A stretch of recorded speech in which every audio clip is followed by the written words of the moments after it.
আসসালামু আলাইকুম সবাইকে। আজকে শুক্রবার, ছুটির দিন মানেই রান্নাটা একটু বেশি। আমিও চলে এলাম রান্নাঘরে, মুরগির মাংস রান্না করব। এই জন্য কড়াইয়ে পরিমাণ মতো তেল দিয়ে পেঁয়াজ কুচিগুলো ভেজে নিচ্ছি।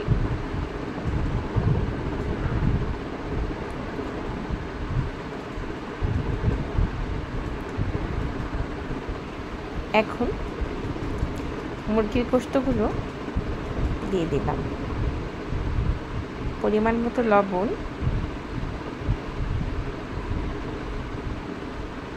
হলুদ,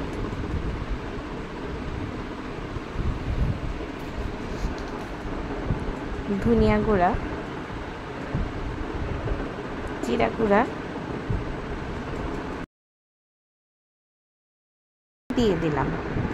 এখন বেশ কিছু সময় আমি মুরগির গোশতটা কষাবো।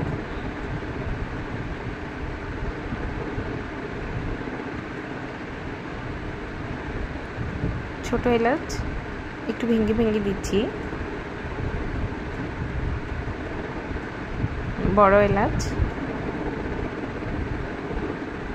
ভেঙে ভেঙে দিচ্ছি, দারচিনি, লং,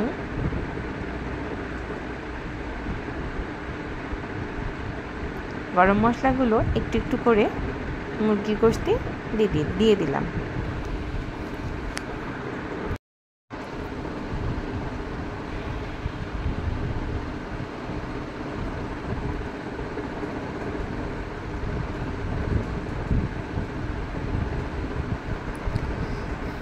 আমার কাছে একটু গরম মশলা পেস্ট করা ছিল, সেটাও আমি মুরগির গোশতে দিয়ে দিলাম।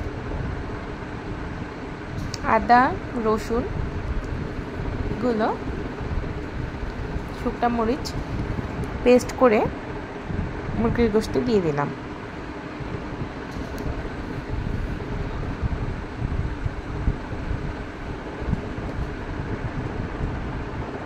এখন একটু বেশি করে পানি দিয়ে দিব, মুরগির গোশতটা যাতে ভালো মতো সিদ্ধ হয়।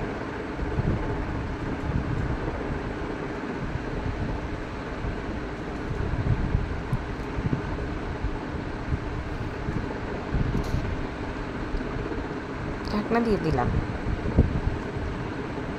অন্য আরেকটি চুলায় আমি পেঁয়াজ, কাঁচামরিচ ভেজে নিচ্ছি। চিংড়ি মাছ ভুনা করব।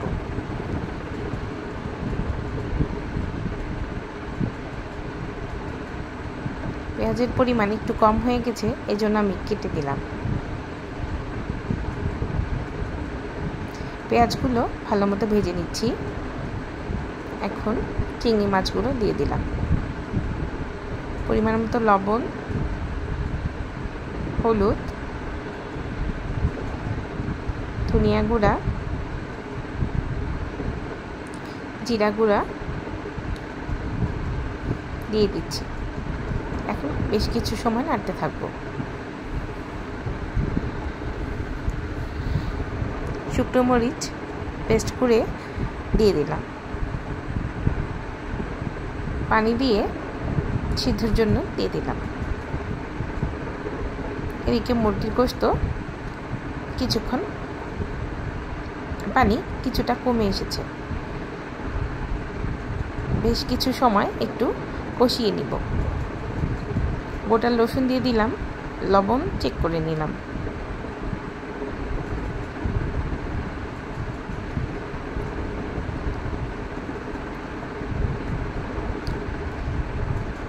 মুরগির গোশতটা এখন বেশ কিছু সময় কষিয়ে নিব। এরপর আরেকটু পানি দিলাম ঝোলের জন্য। অন্যদিকে আমার চিংড়িটা হয়ে এসেছে, আমি চিংড়িটা নামিয়ে ফেলব।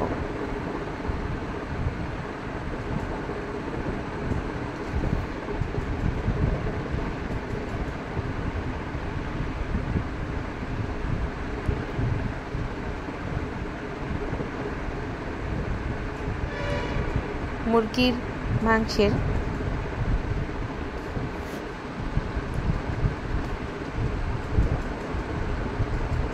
মাংসটাও হয়ে গিয়েছে। একটু ঝোল রেখে মুরগির মাংসটা নামিয়ে ফেলব।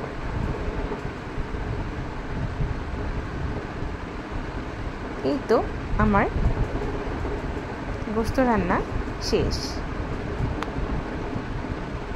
আমি আজকে ফ্রাইডে এজন্য পোলাও রান্না করছি। সেই জন্য ফ্রাই প্যানে তেল দিয়ে দিলাম, পেঁয়াজ কুচি দিয়ে দিলাম,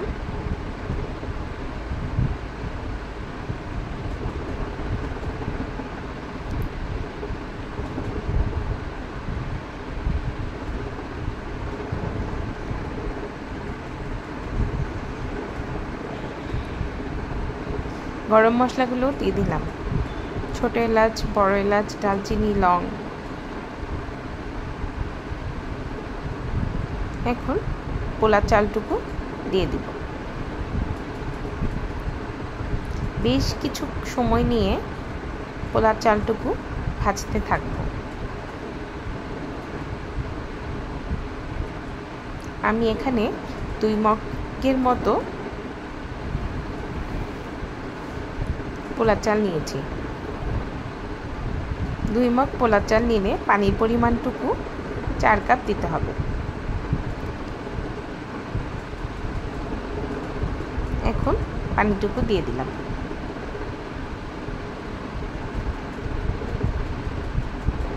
পরিমাণ মতো লবণ দিয়ে দিচ্ছি। একটু টেস্ট করে নিলাম লবণ ঠিক আছে কিনা। উপর দিয়ে কাঁচামরিচ দিয়ে দিলাম। কিছুক্ষণ পর পোলাওয়ের পানি কমে গেলে চুলার জালটা কমিয়ে দিব। আমার পোলাও রান্না হয়ে গেছে। এখন ঘি দিয়ে দিচ্ছি। আজকের ব্লগ আমার এই পর্যন্তই। সবাই দোয়া করবেন। টাটা।